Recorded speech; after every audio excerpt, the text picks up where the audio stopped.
Hello again, everybody. This is day 10 of the restoration process of this 1935 Maytag model 30WP.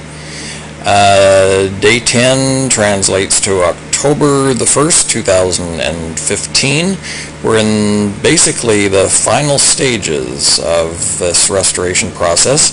Basically, painting has been completed, and tomorrow I'll start the reassembly of the entire machine. So here's all its components. We just passed by, of course, the base and the motor and pump unit, and here's the wash tub and agitator all polished up.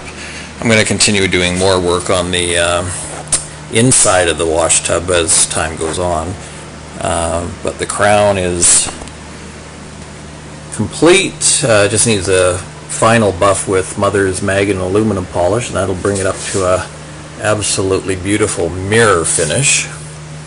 But looking pretty good right now, and there's that serial number, confirmed to be manufacture date of November 1935.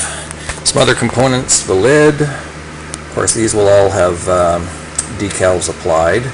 Be one for the lid, one for the front, and then one for the side of the ringer housing. There's the filter for under the agitator for the pump. The rollers have been cleaned and rejuvenated with some Armor All. There's another component to the pump, the drain hose, gooseneck for the drain hose. And here we have ringer components. So here's the ringer frame, and here's the side where that decal will be applied. There's the pressure bar with the wonderful Maytag logo. And then over here on the other workbench, I've got the other parts to the ringer mechanism. So here's the gearbox, or the ringer head as it's called, and the top handle, buff to a mirror shine. There's the tension springs, the indexing rod, which locks the ringer in its specific place, 8 different positions, and various nuts and bolts. There's the upper bearing hangers, and then the interior components of the ringer. There's the main gear.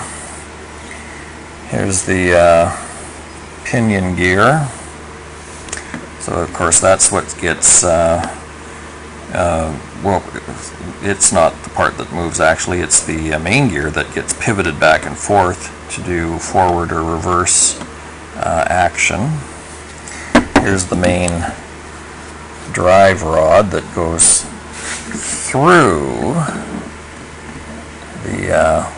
the main gear. If I can do this one-handed here, there we go. So that's the main drive gear, and then of course the ringer goes in that end hexagonal drive post. Here are the bearings for the upper bearing hangers. So they just fit in like so, and then the ringer shaft goes in those, and they spin freely. And that is about it.